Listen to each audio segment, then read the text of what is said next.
नमस्कार मित्रांनो, मी अमोल गुळेकर तुम्हा सर्वांचे स्वागत करतो ॲसेट कम्प्युटरच्या व्हिडिओ लेक्चर्समध्ये। आतापर्यंत आपण डेटा मेनूमध्ये व्हॉट इफ ॲनालायसिसपर्यंत शिकून झालेलं कंप्लीट झालेलं आहे व्यवस्थितरित्या।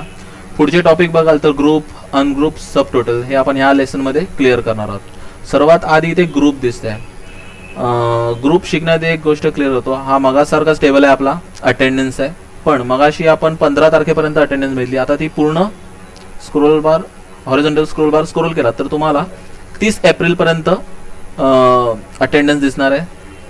पूर्ण एक महिना प्लस एका मोठ्या वर्गातील स्टुडंट आहेत, त्यामुळे जवळजवळ ते 52-53 स्टुडंट्स आहेत टोटल। ठीक आहे, पण प्रॉब्लेम काय होतोय, मला एका स्क्रीनवर फर्स्ट स्क्रीनवर ते सगळे बघणं पॉसिबल होत आहेत का? नाही। सारखं मला स्क्रोल बार, एक तर व्हर्टिकल स्क्रोल बार किंवा हॉरिझॉन्टल स्क्रोल बार स्क्रोल करून तो डेटा बघावा लागतो। तर आपल्यासाठी ॲट द टाइम तुम्हाला सर्व रेकॉर्ड बघता यावा किंवा अल्टरनेटिव्ह बघता यावा एकाच स्क्रीनवरती, फ्रंट स्क्रीनवरती, तर तुम्हाला ग्रुप, अनग्रुप हे कमांड्स वापरता येतात। फॉर एक्झाम्पल इथे मी सिलेक्ट करतो D2 Q कॉलम किंवा 15 तारखेपर्यंत सिलेक्ट करू, 15 एप्रिल पर्यंत। बाकीचे पुढचे 15 दिवस मला परत चेक करता आले पाहिजेत। काय करणार, मी सिलेक्शन दिलेलं आहे। सिलेक्शन कसं करतो तुम्हाला माहितीच आहे ऑलरेडी। ग्रुपमध्ये जाऊन ग्रुपवर क्लिक करायचं आहे। ग्रुपने काय होणार आहे, ॲट द टाइम तुम्ही हाफ पोर्शन जो काय तुमचा टेबल असेल त्याचा हाफ पोर्शन हाईड करू शकता, अनहाईड करू शकता। हा याचा एक ॲडव्हान्टेज आहे ग्रुपचा। जसं मी ग्रुपवर क्लिक केले, एक चेंजेस झालेले आहे शीटवरती। टॉप साईडला बघाल तर एक हॉरिझॉन्टल रेस आलेली आणि लास्टला मायनस साइन आहे। मायनस साइन म्हणजे काय, जर तुम्ही मायनस साइनवर क्लिक करता तर तुमचे जे काही सिलेक्शन कॉलम होते, सिलेक्शनमध्ये जे कॉलम होते ते टेम्पररी बेसिसवरती हाईड झालेले आहेत। टेम्पररी बेसिस, ते डिलीट नाही झालेत, हाईड झालेले आहेत। जी मी मायनस साइनवरती क्लिक केली ती आता इथे प्लस म्हणून झालेली आहे, म्हणजे काय, तो हाईड झालेला आहे। जेव्हा प्लस साइनवर क्लिक करीन तुम्हाला जो काही डेटा बघायचा तो तुम्ही परत बघू शकता। पण ह्याने एक ॲडव्हान्टेजेस आपल्याला हा मिळाला आहे, 1 एप्रिल टू 15 किंवा 17 एप्रिल पर्यंत आपण डेटा बघू शकतोय स्टुडंटचा। त्याच्या पुढचा बघायचा असेल तर मी काय करणार, मायनस साइनवर क्लिक करणार किंवा इथूनही 1 आणि 2 नवीन टॅब आलेले आहेत। तुम्ही 1 वर क्लिक केलात तर 1 ते 15 तारखेपर्यंतचा डेटा हाईड झालेला आहे, दिसतोय तुम्हाला। आता इथून 16 पासून सुरुवात झाली आणि ते 30 एप्रिल पर्यंत तुमचा दिसतंय त्याच स्क्रीनवरती। म्हणजेच काय, तर हाईड, अनहाईड करू शकता। 1, 2 वर प्रेस केलात पुन्हा तो मॅक्झिमाइज होऊन जाईल, अनहाईड होऊन जाईल, किंवा इथूनही तुम्ही ऑपरेट करू शकता। मायनस साइनवर क्लिक करा, हाईड झाला, 16 ते 30 तारखेपर्यंतचा डेटा दिसतोय। प्लस साइनवर क्लिक करा, पुन्हा तुम्हाला तो डेटा, टोटल डेटा तुम्ही बघू शकता। जसं आपण कॉलम वाईज करू शकतो तसंच रो वाईजही करू शकतो। For example at the time मला सर्व स्टुडंट बघता येत नाहीयेत, काय करणार, फर्स्ट स्टुडंट टू जेवढे स्क्रीनवरती अवेलेबल आहेत ते सिलेक्ट करीन, पुन्हा ग्रुपवर जाऊन मी क्लिक करून ग्रुपवर क्लिक करणार आहे। इथेही त्याच पद्धतीने एक मायनस साइन आलेली आहे, मायनस साइनवर क्लिक करा। पुढचा डेटा परत तुम्हाला हाईड करायचा असेल तिथून तुम्ही हाईड करून ठेवू शकता। सिलेक्शन द्या, अगेन ग्रुप, इथे प्लस साइन आलेली आहे, मायनस साइन आलेली आहे, मायनस करा, पुढचा डेटा तुम्हाला इथे दिसतोय। अशा पद्धतीने तुम्ही ग्रुपिंग करू शकता। ग्रुपिंगचा यूज तुम्हाला कळलेला आहे। ॲट द टाइम हाईड करून, टेम्पररी बेसिसवर हाईड करून तुम्ही वॉन्टेड डेटा बघू शकता। पुन्हा डिस्प्लेला आणून म्हणजे अनहाईड करून टोटल डेटा तुम्हाला डिस्प्लेला येईल। लास्ट वन सिलेक्शन केलेलं आहे, ग्रुप, अनग्रुपवर क्लिक झाला,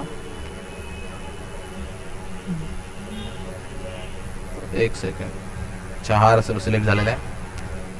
ठीक आहे, सिलेक्शन दिलेलं आहे ग्रुप आणि ग्रुपवर पुन्हा क्लिक करतो। एरिया सिलेक्ट झालेला आहे, मायनस साइनवर क्लिक करा, तो पोर्शन हाईड झालेला आहे।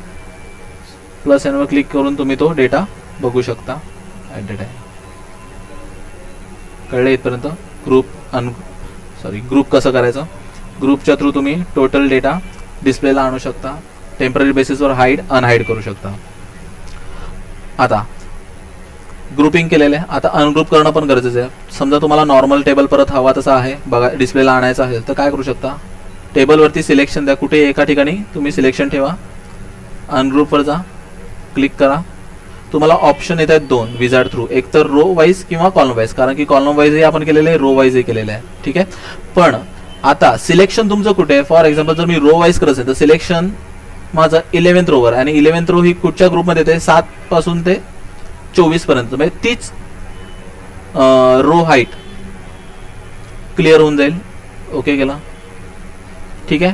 आता पुढचे 2 स्टेप तशाच आहेत, तर त्यासाठी मला काय करावं लागेल, स्टेप बाय स्टेप, म्हणजे वेळ फुकट न घालवता ॲट द टाइम मला सर्वच्या सर्व अनग्रुप करायचे असतील तर मी काय करणार, कंट्रोल ए शॉर्टकट की त्यासाठी. कंट्रोल एने काय होऊ शकतं,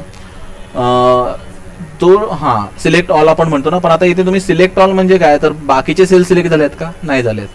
माझं सिलेक्शन होतं पर्टिक्युलर एका सेलवर, एका टेबलशी रिलेटेड आहे मी, तर त्या टेबलमध्ये सिलेक्शन असताना जर मी कंट्रोल ए प्रेस केलं तर त्या टेबलशी रिलेटेड पूर्ण cell at the time select होऊ शकतात, म्हणजे तो पूर्ण टेबल इन शॉर्ट सिलेक्ट होणार आहे. पूर्ण सिलेक्ट केला, देन अनग्रुप वर क्लिक करा, रो. ओके, तुम्ही बघू शकता पूर्ण नॉर्मल टेबल झालेलं आहे, कुठेही ग्रुपिंग तुम्हाला दिसणार नाही. हे रो वाईज केलेलं आहे, पण कॉलम अजूनही तुम्ही बघता तसा आहे. मायनस वर क्लिक केला, डेटा हाईड झालेला आहे, पुन्हा डिस्प्लेला आणू शकता. तोच नॉर्मल करायचा असेल तर पुन्हा ग्रुपिंग, फक्त सिलेक्शन असणं फार गरजेचं आहे. अनग्रुप, आता मला इथे सिलेक्ट करावं लागेल कॉलम वाईज अँड ओके. आता हा टेबल तुमचा नॉर्मल झालेला आहे. इथपर्यंत कळलेलं आहे. ग्रुप आणि अनग्रुपचा यूज काय, टेम्पररी बेसिसवर डेटा हाईड करून डिस्प्ले पण करू शकता तुम्ही, जेणेकरून टोटल मोठा असा टेबल असेल तर तुम्हाला ॲट द टाइम फ्रंट स्क्रीनवरती तो पाहता येईल. ठीक आहे, इथपर्यंत क्लिअर आहे.